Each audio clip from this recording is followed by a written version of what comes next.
yang kita kerjakan, hasilkan, pasti akan menjadi buah bibir. Engkau sukses menjadi buah bibir.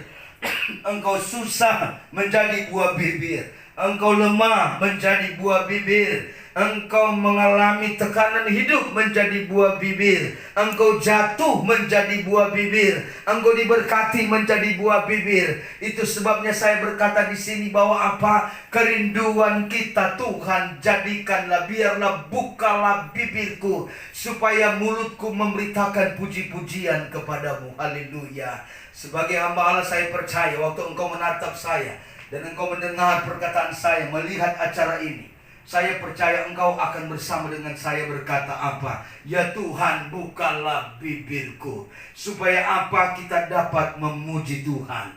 Bukalah bibirku supaya apa? Dapat berkata-kata yang positif. Ya Tuhan, bukalah bibirku supaya perkataanku bukan melemahkan orang. Sudah berkata dan sama dengan saya berkata, Tuhan, bukalah bibirku supaya perkataanku bisa memberkati orang lain. Saudara menatap saya dan berkata, sama-sama kita bilang, ya Tuhan, bukalah bibirku supaya setiap perkataanku mendatangkan berkat bagi orang lain. Sudah berkata, Tuhan, bukalah bibirku supaya setiap perkataan saya menjadikan berkat bagi orang lain. Kenapa? Karena apa yang kita rencanakan, apa yang kita kerjakan dan kita hasilkan pasti akan menjadi buah bibir. Haleluya. Akan menjadi buah bibir. Engkau baik menjadi buah bibir. Engkau lemah menjadi buah bibir.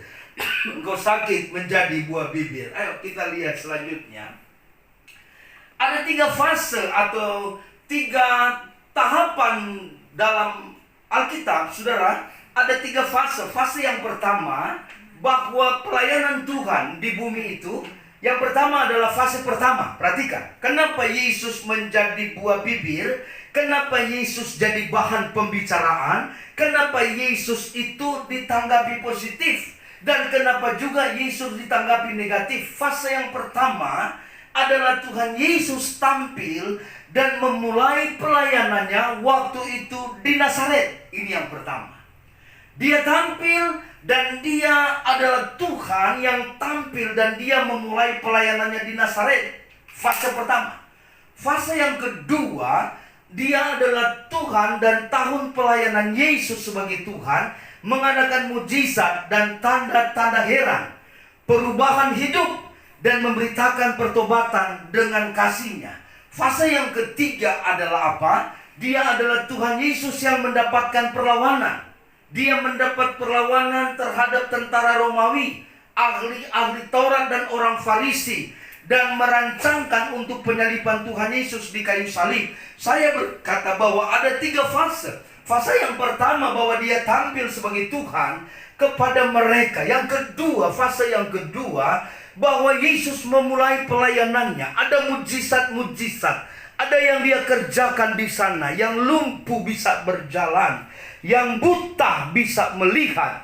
Yang sakit disembuhkan. Bahkan yang mati bisa dibangkitkan. Maka pada fase yang kedua itu, saudara, masuk di fase yang ketiga. Mulai tentara Romawi, mulai ahli-ahli Taurat, mulai orang Farisi merasa tersaingi. Itu sebabnya saya katakan tadi, pada waktu pelayanan Yesus ada 2 hal, ada 2 penilaian. Penilaian yang pertama adalah apa? Penilaian positif. Dan penilaian yang kedua adalah penilaian yang negatif. Nah, penilaian yang negatif ini terakumulasi di dalam fase yang ketiga. Mereka merasa tersaingi karena Yesus tampil mengadakan perubahan. Mereka merasa tidak nyaman. Itu sebabnya para tentara Romawi dan ahli-ahli Taurat dan orang Farisi merasa tersaingi. Itu sebabnya di fase yang ketiga, itulah ada penilaian negatif. Berkembang penilaian negatif itu sehingga apa? Mereka akan menyalibkan Tuhan. Mereka akan membunuh Yesus di kayu salib. Dan itu tergenapi. Saudara perhatikan bahwa Yesus melakukan sesuatu yang baik. Yesus melakukan sesuatu yang baik. Ada bahan omongan. Ada berbicara tentang Yesus. Orang berbicara tentang kuasa Tuhan. Itu sebabnya saudara dikasih Tuhan, Tuhan mau kita seperti dengan Dia. Kita menjadi berkat, berdampak baik bagi orang lain, berdampak positif bagi orang lain, berdampak menyukakan hati orang, sehingga orang mulai berkata, saya kangen dengan orang itu. Kenapa? Karena kata-katanya adalah kata-kata positif. Saya rindu dengan Bapak itu. Kenapa? Karena saya waktu mendengar Bapak itu berbicara, maka perkataan Bapak itu, dia memberikan semangat kepada saya. Saya senang dengan ibu itu waktu ibu itu berbicara. Kenapa? Karena waktu ibu itu berbicara, dia berbicara yang benar. Dia tidak berbicara yang bohong. Saya senang dengan pemuda itu. Kenapa saya senang dengan pemuda itu? Karena waktu pemuda itu selalu berkata-kata, dia gunakan buah bibirnya. Bukan buah bibir yang menjatuhkan, bukan buah bibir yang melemahkan, bukan buah bibir yang membuat orang lemah dan tidak berdaya, tapi buah bibir yang menjadikan berkat. Itu sebabnya Yesus dia tampil menjadi buah bibir yang sangat memberkati. Katakan amin. Bilang sama-sama sama saya bahwa buah bibir sangat memberkati. Buah bibir yang pasti, buah bibir yang positif, perkataan yang baik, maka pasti akan menyukakan orang. Saya melihat di sini bahwa semasa pelayanan Tuhan Yesus, kenapa dia jadi buah bibir?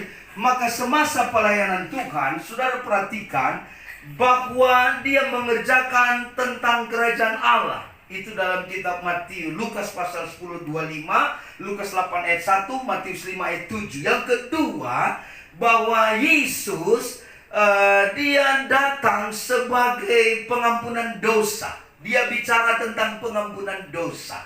Ada ayat dalam Lukas 7:37-50, Matius 9 ayat 10-11. Yang ketiga, bahwa Yesus mengadakan mujizat. Yesus mengadakan mujizat. Itu sebabnya Yesus jadi role model. Dia jadi bahan pembicaraan yang luar biasa, sehingga orang waktu mendengar kata tentang Yesus, dia akan berbahagia. Orang waktu mendengar perkataan tentang Yesus, orang akan senang. Bahkan tidak sedikit banyak orang yang senang, suka dengan lagu-lagu rohani. Orang suka dengan pujian-pujian rohani. Orang suka dengan pujian-pujian yang memberkati. Orang suka berbicara tentang Yesus. Orang suka melihat tentang pribadi Yesus. Maka saya percaya gereja akan berbicara tentang Yesus. Gereja akan berbicara tentang Tuhan. Anak-anak Tuhan akan berbicara tentang Yesus. Anak-anak Tuhan akan berbicara bagaimana baiknya Yesus. Pada waktu kita bicara baiknya Yesus, maka kita akan kita akan mendapatkan semangat yang luar biasa. Pada waktu kita bicara Yesus, maka kita bicara tentang kekuatannya. Pada waktu kita bicara Yesus, maka kita akan bicara dengan keperkasaannya. Pada waktu kita bicara Yesus, maka kita berbicara tentang kesembuhannya. Pada waktu kita bicara tentang Yesus, maka kita bicara tentang Yesus mengangkat hidupmu. Pada waktu kita bicara tentang Yesus, maka kita bicara soal darahnya yang menyembuhkan. Pada waktu kita bicara tentang Yesus, maka kita akan berbicara bagaimana hidupmu yang jatuh dan diangkat oleh Tuhan. Dan pada waktu kita bicara tentang Yesus, kita bicara tentang surga yang disiapkan Tuhan kepada kita. Haleluya. Kita melihat selanjutnya bahwa bahwa dia mengampuni dosa kita dan juga dia mengadakan mujizat. Hari ini saudara menatap saya dan berkata, pendeta, apakah Tuhanku, apakah Yesusku bisa menyembuhkanku? Saudara menatap saya dan berkata, pendeta, apakah Yesus mengerti masalahku? Saudara menatap saya dan berkata, pendeta, apakah Yesus tahu apa yang aku alami hari ini? Suami saya tidak tahu masalahku, anak-anakku tidak tahu masalahku, istriku tidak tahu masalahku, tapi pendeta, apakah Yesus tahu masalahku? Maka saya percaya pada waktu kita bicara tentang Yesus, maka kita akan bicara soal kekuatan. Haleluya. Kita akan bicara soal kekuatan. Itu sebabnya hari ini engkau punya masalah berat, sebagai hamba Allah, saya beritahu, panggil Yesus. Panggil Yesus. Bicara tentang Yesus. Duduk di kaki Tuhan. Berdoa, menyembah, memanggil nama Dia. Maka Yesus akan memberikan kekuatan kepada kita. Ayo kita lihat selanjutnya apa? Dia mengadakan mujizat. Yang selanjutnya dia mengecam dan menegur setiap para ahli Taurat. Dia menegur setiap ahli Taurat. Saudara, Yesus itu dahsyat. Dia bisa memberikan sesuatu yang luar biasa. Itu sebabnya mari gunakan bibirmu, mari gunakan perkataanmu dan bicara tentang Yesus. Maka saya percaya mujizat Tuhan berikan kepada saudara hari ini. Saudara menatap saya berkata, saya beritahu dengan pasti, dengan satu keyakinan bahwa Yesus tahu masalahmu. Yesus tahu apa yang kau alami hari ini. Kita lihat berikut bahwa apa saudara? Bahwa selama pelayanan Yesus di bumi, dia mengusir roh-roh jahat dalam Markus pasal 1, 23-26. Berikut kita melihat bahwa Yesus menyembuhkan penyakit. Matius pasal 8. Yesus menebus dosa-dosamu. Dia hadir hari ini. Dia datang kepada saudara. Dan saya percaya waktu engkau datang dan berkata, lihat, aku sekarang penuh keberanian untuk menghampiri takhta Tuhan. Aku akan memanggil Yesus. Aku akan mencari Yesus. Aku akan berterima kasih kepada Yesus. Karena dia bisa menyembuhkanmu. Dia bisa mengangkat hidupmu. Bahkan tidak ada perkara-perkara yang sulit bagi Tuhan. Haleluya. Saya tidak perpanjangkan firman Allah. Tapi ada satu ayat saya akan bacakan kepada saudara. Dengar baik-baik. Yakobus pasal yang ketiga ayat 9. Dengan lidah kita akan memuji Tuhan Bapa kita. Dan dengan lidah kita akan mengutuk manusia yang diciptakan menurut rupa Allah. Hari ini mari kita gunakan mulut kita. Kita gunakan lidah kita. Kita gunakan buah bibir kita untuk berbicara yang positif. Berkata-kata yang baik bagi orang lain, memberikan semangat bagi orang lain. Jangan mengutuki, jangan mengecam, jangan menfitnah. Tapi kita berikan kata-kata yang positif. Pada waktu kita gunakan kalimat kita dengan kata-kata yang positif, maka saya percaya ada kuasa Allah yang luar biasa. Ada kuasa Allah yang luar biasa. Saya percaya bahwa hari ini kita diberkati oleh Tuhan. Terima kasih segala anugerah Tuhan buat saudara. Terima kasih untuk segala berkat Tuhan buat saudara. Mari kita kuat di dalam Tuhan. Gunakan perkataan kita dengan baik. Gunakan kalimat-kalimat kita dengan baik. Hari ini kita gunakan, kita praktekkan.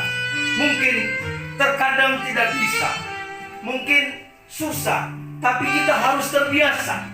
Terbiasa berkata-kata dengan baik. Terbiasa berkata-kata positif. Terbiasa memberikan semangat bagi orang. Terbiasa untuk memberikan dorongan bagi orang. Terbiasa untuk memberikan kalimat yang baik. Jangan menghakimi. Kita jangan menjudge orang. Kita jangan berpenilaian yang negatif tentang orang. Seperti Yesus, dia berkata-kata dengan apa yang ada sesuai firman Allah. Bahkan Yesus menjadi role model. Orang melihat Yesus dan mereka berbicara tentang perkataan-perkataan yang luar biasa. Haleluya. Saya percaya kita diberkati oleh Tuhan. Hari ini kita mendapat pengampunan dari Tuhan. Dan mari kita belajar berkata-kata yang positif. Haleluya. Saya akan doakan saudara hari ini. Bapa, dalam nama Yesus, Engkaulah pengharapan kami. Engkaulah kekuatan kami. Engkaulah sumber kehidupan kami. Engkaulah jalan hidup kami. Engkaulah yang mensuplai hidup kami.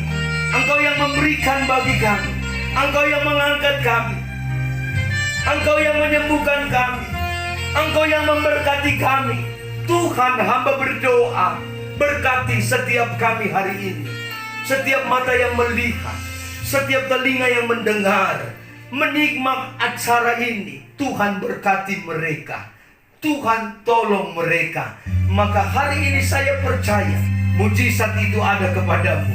Engkau yang sakit, percayalah bahwa Yesus sudah menyembuhkanmu. Engkau yang lemah, percayalah hari ini Tuhan sudah menguatkanmu. Dalam nama Yesus, haleluya, kita diberkati oleh Tuhan. Amin. Puji Tuhan. Luar biasa kita hari ini Kita sudah diberkati oleh firman Tuhan. Mari kita dekat dengan Tuhan. Berkatakanlah hal-hal yang baik, berbicaralah hal-hal yang baik, ungkapkanlah hal-hal yang baik. Jangan menfitnah, jangan menjudge orang. Jangan kita membuat orang lemah dan tidak berdaya. Tapi orang akan rindu kepada kita pada waktu kita datang berkata-kata yang baik. Orang rindu datang kepada kita dan orang boleh berkata, saya rindu dengan pendeta itu. Saya rindu dengan suara pendeta itu. Saya ingin dengar suara pendeta itu. Saya ingin dengar suara ibu itu. Saya ingin dengar suara bapak itu. Karena suaranya memberkati orang lain. Maka hari ini gunakanlah buah bibirmu menjadi berkat bagi orang. Saya Pendeta Freddy Kombaitan, maju terus dalam Tuhan. Kemenangan, kekuatan, damai sejahtera, sukacita menyertai kita semua. Dalam nama Yesus. Haleluya. Haleluya. Jangan lupa subscribe Freddy Kombaitan. Maka saya percaya kita akan berjumpa minggu depan dengan tema yang sama, buah bibir, dengan versi yang lain. Tuhan Yesus memberkati saudara. Haleluya. Puji Tuhan.